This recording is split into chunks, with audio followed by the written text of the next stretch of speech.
You think you were rooting for Light Yagami because he was the protagonist, right? Wrong. You were rooting for Light because Death Note used the exact same psychological manipulation techniques that cult leaders, politicians, and master manipulators use in real life. And the scariest part? It worked on you without you even realizing it. For 13 episodes, maybe more, you found yourself agreeing with a literal mass murderer.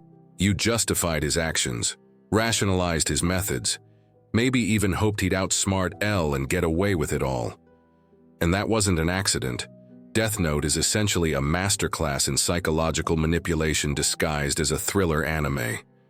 Every technique Light uses on other characters, the show uses on you. And today, I'm going to break down exactly how you were manipulated and why it worked so perfectly. If this kind of deep dive into anime philosophy interests you, make sure to hit that subscribe button and give this video a like. It really helps the channel grow. And I'm curious, what's your take on how media can influence our moral judgment? Drop your thoughts in the comments below. I read every single one. The first manipulation starts before Light even picks up the Death Note. The show establishes him as brilliant, attractive, popular, and bored by the mundane world around him. Sound familiar? This is exactly how cult leaders present themselves, as special individuals who see truths that ordinary people can't. But here's the genius part. The show makes you identify with Light's boredom and superiority. Who hasn't felt intellectually superior to their peers at some point? Who hasn't looked around and thought, I could do better than these people? This is called the superiority bias in psychology. We all like to think we're above average, more moral, more intelligent than most people. Death Note taps into this bias immediately, making you feel like you and Light are both part of an elite group that can see what's really wrong with the world. And once you accept that premise, that Light is special and so are you for understanding him, you've already taken the first step down a very dangerous path. Now comes the real manipulation. Light's first kills are obviously evil people. Criminals who've escaped justice, people who genuinely deserve punishment. The show presents this as a moral good. He's cleaning up the world, making it safer for innocent people. This is a classic manipulation technique called moral licensing. Once you agree with someone's actions in one context, you're psychologically primed to agree with their actions in increasingly extreme contexts. Think about it. If you agreed that those first criminals deserved to die, then you've already accepted the premise that some people deserve death without trial. Once you've accepted that premise, Light can gradually expand the definition of who deserves to die. And the show helps this process by constantly showing you the positive results of Light's actions.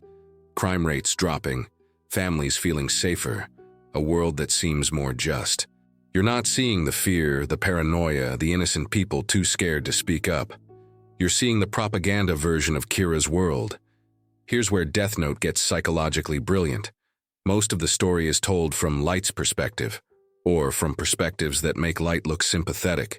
You see his internal struggles, his genuine belief that he's saving the world, his pain when people he cares about get caught in the crossfire. This is called perspective bias.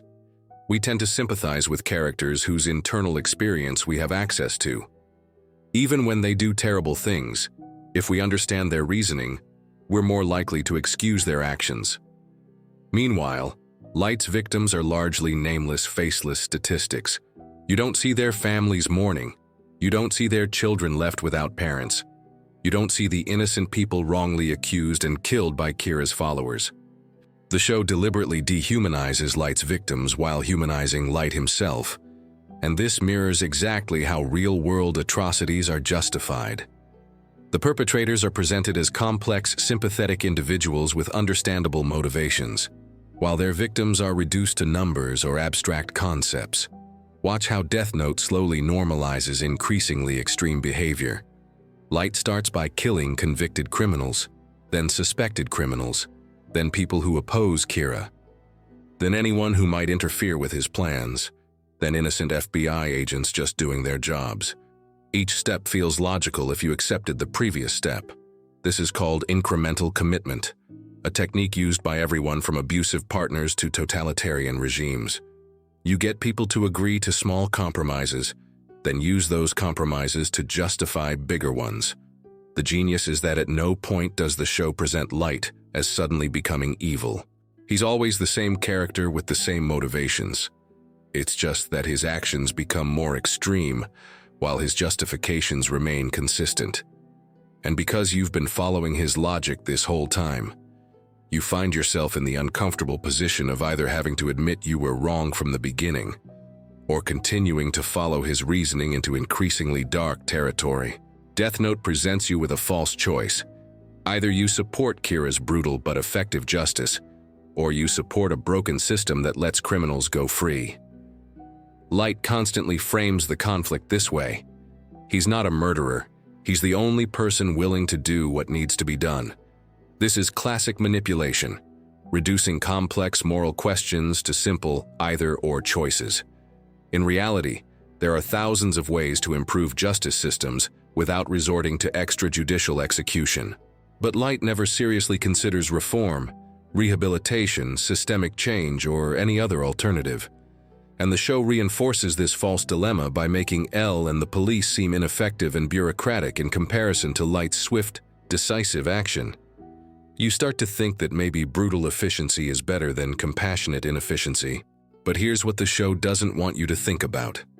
What happens when the person with the power to decide who lives and dies is wrong? What happens when they become corrupt? What happens when they start seeing opposition as evil? Light is presented as intellectually superior to almost everyone else in the show. He outsmarts police, anticipates L's moves, creates elaborate plans that work perfectly. The message is clear. Smart people support Kira, stupid people oppose him. This appeals to your ego in a very specific way. By agreeing with Light, you're positioning yourself as intellectually superior to all the naive people who think criminals deserve rights and due process. It's the same technique used by conspiracy theories and extremist ideologies. They make you feel special and intelligent, foreseeing the truth that everyone else is too stupid or brainwashed to understand. And once you've invested your identity in being one of the smart people who gets it, it becomes very hard to change your mind without admitting you were fooled. But perhaps the most insidious manipulation is how Death Note makes Light genuinely likable despite his actions. He's charming, charismatic, caring toward his family, and genuinely believes he's making the world better. This is how real-world manipulators operate. They're not obviously evil cartoon villains. They're charming, intelligent people who seem to genuinely care about you and share your values. The show gives you dozens of scenes of Light being a loving son, a dedicated student, a loyal friend. It's designed to make you think he can't be that bad if he's good to the people he loves. But this is exactly the logic that allows people to excuse abuse, corruption, and atrocities in real life. Sure, he did terrible things, but he was nice to me. The brilliance of Death Note's manipulation is that it eventually reveals itself. As the series progresses, Light becomes more obviously ruthless, more willing to sacrifice innocent people, more drunk on his own power. And this forces you to confront an uncomfortable question. At what point did you stop supporting him? And why did it take so long? Some viewers realize Light is wrong when he starts killing FBI agents. Others when he manipulates Rem into killing L. Some never stop supporting him, right up until the end. But whenever you stopped, the show forces you to ask, what changed? Light's actions became more extreme, but his core logic remained the same. So why were you okay with mass murder at the beginning but not at the end? Here's what Death Note really reveals about human psychology. We don't form our moral opinions based on careful reasoning. We form them based on emotional responses and social cues, then create rational justifications afterward. You supported Light initially not because his logic was sound, but because the show made you feel like supporting him was the smart, justified thing to do. And you probably created elaborate philosophical arguments to justify that support. The scary part is that this is how all moral reasoning works. We make emotional decisions, and then construct logical frameworks to support them. And skilled manipulators know exactly how to exploit this process. But here's the most uncomfortable truth Death Note reveals. The The same psychological mechanisms that made you support Light are constantly being used in real life. Political leaders who promise simple solutions to complex problems. Media that dehumanizes certain groups while humanizing others. Ideologies that make you feel special for understanding what others can't see. Every day you're exposed to content designed to make you feel morally superior to other groups, intellectually superior to people with different opinions, and justified in dismissing the humanity of people who disagree with you.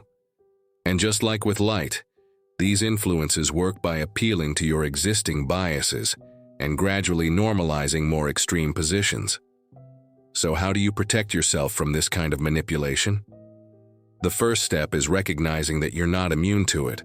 Everyone wants to think they're too smart to be manipulated, but that's exactly the kind of ego-driven thinking that makes manipulation possible. Second, pay attention to content that makes you feel superior to other people. If something makes you feel like you're one of the few who gets it, that's a red flag. Third, notice when complex moral questions are presented as simple either-or choices.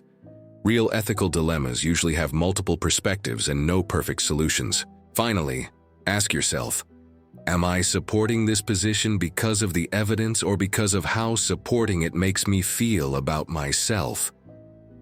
Death Note didn't just tell you a story about a manipulative killer. It manipulated you into supporting a manipulative killer, then forced you to confront your own susceptibility to manipulation. And that's the real genius of the series. It's not just entertainment. It's a psychological experiment that reveals something uncomfortable about human nature. We like to think we're rational, moral people who would never support injustice or cruelty.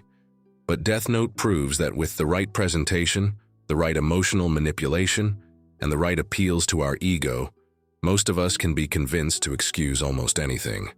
The question isn't whether you fell for Light's manipulation. Most people did, at least initially.